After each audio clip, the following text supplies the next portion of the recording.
Have you ever wondered what it would be like to create a utopia? A place where all your wants and needs were taken care of and there was never any fear of harm. Creating such a world for humans may be far off, but one man did try to create a utopia for rats. He created a world that had everything they would ever want and where all their needs were taken care of. But it didn't turn out like anyone expected. Learn more about Universe 25 and how a utopia turned into a dystopia on this episode of Everything Everywhere Daily.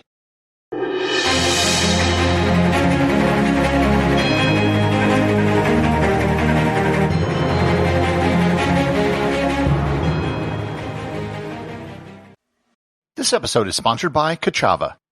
Hey everyone, I wanted to tell you about Kachava, my all-in-one daily super blend.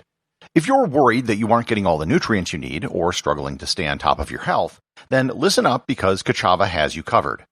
Kachava puts everything in your body in one glass, so you can have it all. All the superfoods, all the vitamins, all the omegas, all the adaptogens, all the greens, all the protein, all the benefits. For your gut, your skin, your hair, your brain, your muscles, your heart, everything. No more compromise, no more guilt, and no other nutrition shake does all of this. They traveled to the ends of the earth to source everything and then crushed it up. Kachava is a powder. You take 2 scoops of it and just add water and blend it up, and it tastes incredible. They have 5 delicious flavors: vanilla, coconut acai, chai, matcha, and my favorite, chocolate. I can drink 1 glass of Kachava a day, and it'll keep me full for hours. Trying to manage all the supplements and ingredients you should be taking can be overwhelming and expensive. But now, Kachava makes clean, organic, superfood nutrition accessible to everyone. So, you gotta try Kachava for yourself. Kachava is offering 10% off for a limited time. Go to kachava.com/everywhere, spelled Kachava, and get 10% off your first order. That's kachava.com/everywhere. If you take a strict definition of the scientific method, you first create a hypothesis and then you conduct an experiment to test the hypothesis. While it's great when science works this way, often the most interesting results will come when someone just says, "Let's try this out and see what will happen." This was the impetus behind the study, which was the subject of this episode.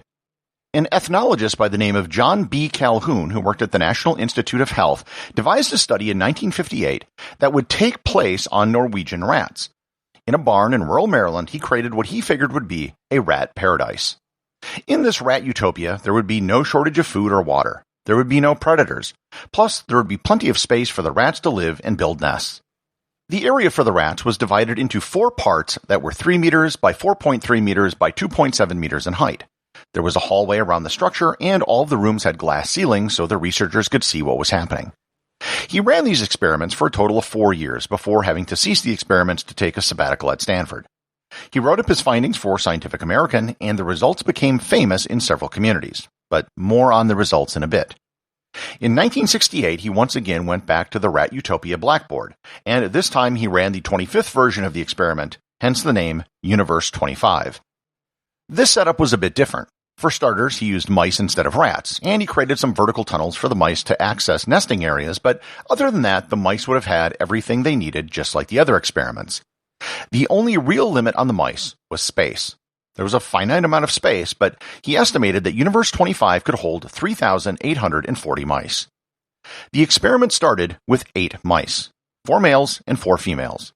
They were put into Universe 25 and allowed to be the best mice that they could be. At first, everything went great. The mice spent a lot of time eating, running around, and reproducing. The time it took to double the population of mice was approximately 55 days. The mice slowly began taking up all of the space that was available, and the mouse population kept doubling at the rate of 55 days for several months. However, when the population hit about 620 on day 315, something happened. The mouse society began to change. Starting with day 315, the time it took for the mouse population to double rose to 145 days, up from 55. For about the next 330 days, the mouse society in Universe 25 began to break down, and the behavior of the mice changed radically. Baby mice were often kicked out by the mother before they were finished weaning. Young mice were often attacked. Dominant males would often start fights for no apparent reason, and they became extremely violent, and they would often resort to cannibalism. Females became aggressive with other females. Non-dominant males basically just gave up and wouldn't fight back when they were attacked. Eventually, the new mice were born into this system, and they didn't know anything else. On day 560, population growth basically halted. The mouse population hit 2,200 mice, which was well below the number of mice that the universe could theoretically hold. This began what became known as the death phase. On day 600, the last mouse was born. Reproduction among the mice totally stopped. None of the mice, male or female, were interested in reproducing.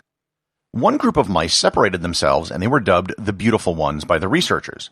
They did nothing social.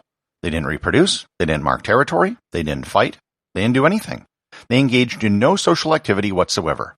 All they did was eat, sleep, and groom themselves. The mice at this point had no clue how normal mice behaved. They never grew up in that world. Eventually, the entire population of Universe 25 became extinct. And it wasn't from a lack of food, water, or even space. There was plenty of space, especially towards the end as the population was nearing zero. What Calhoun found in Universe 25 was basically the same thing that he found in the other previous 24 universes. The population would grow rapidly. At a certain point, the mice or rats would engage in antisocial behavior, and the social order would collapse. All the mice would shift to solitary activities, reproduction would plummet, and eventually the population would go extinct. Calhoun dubbed this change a behavioral sink. The big question on everyone's mind was, what did the results mean? One problem is that everyone seemed to read into the experiment whatever they wanted to. There have been many different interpretations of what the results meant. The first and most obviously direct interpretation was that the change in behavior was due to overcrowding and overpopulation.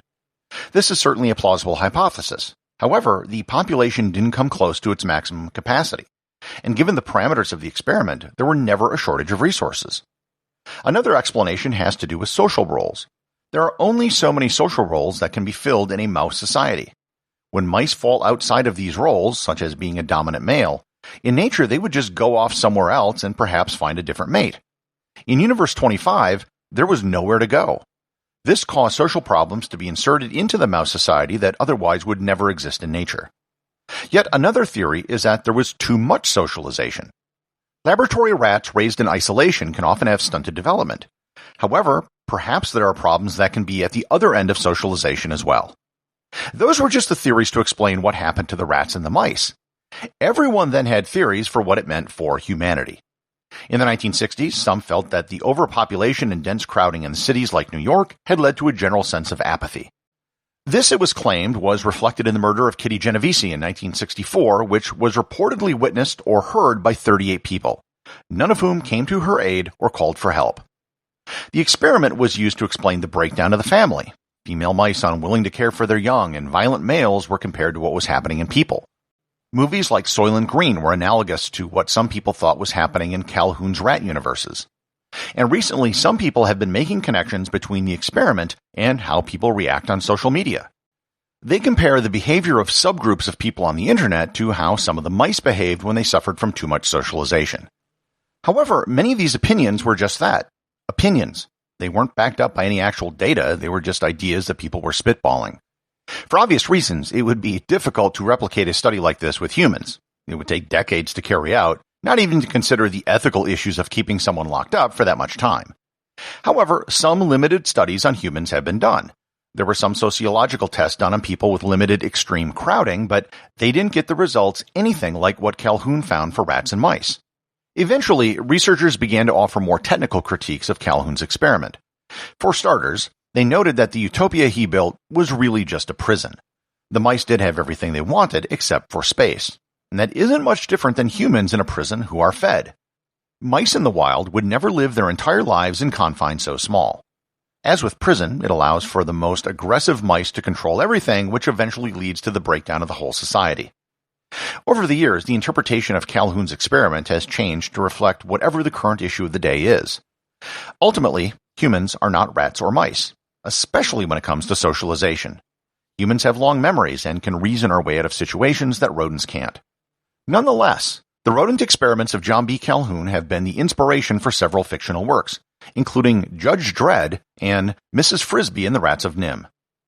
Calhoun's Ratopia experiment was odd in that, at least scientifically, it really wasn't useful to explain much of anything. It was a fascinating study, but people are still arguing about its implications and why it went the way it did. However, as a metaphor and a cultural touchstone, the experiment was a huge success. Everything Everywhere Daily is an Airwave Media podcast. The executive producer is Darcy Adams. The associate producers are Thor, Thomsen, and Peter Bennett. Today's review comes from listener Nutjob over at Apple Podcasts in the United States. They write, "Almost perfect. Everything Everywhere Daily is nothing short of brilliant. Gary Arndt's bite-sized recounting of history, science, geography, cuisine, etymology, and points in between are the perfect distraction for any time of the day. I personally like to let several of the amuse-bouche episodes pile up and then settle in for a long dose of engaging and engrossing information. Arndt tackles historical figures you know and don't know, finance, like the fascinating history of credit cards, mathematics, like prime numbers, and conditional probability, and even where and how everyday eating utensils came from. It's perfect. Almost. The only thing I can't stand is the 5-star reviews he reads at the end of each episode. Gary Arndt's found a sneaky way of making sure his podcast is at the top of the charts.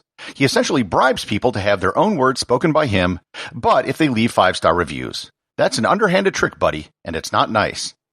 The podcast, on content and delivery alone, is worth 5 stars, absolutely. But teasing people with the chance of fame? Hey ma, listen, I'm on the air, to boost ratings and to make me fast forward through these inane reviews is why I can only give it 4 stars. Okay, Nutjob, I need to explain to you how the Apple charts work because your understanding of it is wrong. Reviews have nothing to do with how Apple ranks podcasts on the Apple charts. Nothing at all. All the 5-star reviews in the world will not do anything to help a podcast get up the Apple charts. And this isn't just me saying this. This is directly from Apple itself. From the Apple Podcast website, quote, "Although ratings, reviews, and shares also help indicate a podcast's newness, popularity, and quality, they are not factored into the algorithm that determines rankings for top shows and top episodes. In other words, they may not help people find a podcast on their own, but they can influence whether people listen or follow, and those factors influence the charts." End quote. I've placed a link in this episode's show notes to the page on the Apple website where you can read this for yourself. So I'm not gaming or cheating anything. I am not at the top of the charts, which you are free to verify yourself. The top of almost every chart category in Apple Podcasts is almost always podcasts by large companies. I am a one-person operation. This show is currently ranked about 50th or 60th in the Apple history charts in the United States, and I have never been close to the top of any chart except for some reason in the country of Malta. The only thing which determines where you rank in the Apple charts is the number of people who actually listen and subscribe to the show on Apple, with a bit of a bias towards new listeners. That's it. So, why do I read reviews every episode? The first is, I want people to leave good reviews for the show. I am guilty of that. Podcasts primarily grow through word of mouth. While the algorithm isn't affected by reviews, human beings certainly are. No different than using Yelp or TripAdvisor or Amazon. Good reviews are a means of social proof to people who might be new to the show. So, I absolutely encourage people to leave a good review if they enjoy the show. And I'm certainly not going to stop encouraging that. Secondly, podcasts do not have a like or share button, and there's no comments. Reviews are one of the only ways people have to actually interact with a podcaster. That is why I don't just read reviews from Apple, even though they are the majority of them because they are the most popular podcast app. I've read reviews from Podcast Addict, Podcast Republic, Castbox, Podchaser, Instagram, Patreon, Twitter, and even emails sent to me directly. Any sort of feedback and interaction is great for me because otherwise there would be nothing. So if you want to leave a review and hear me read it at the end of the show, sure, I'm happy to do so. Just like I did for your review. Remember, if you leave a review or send me a boostagram, you too can have it read on the show.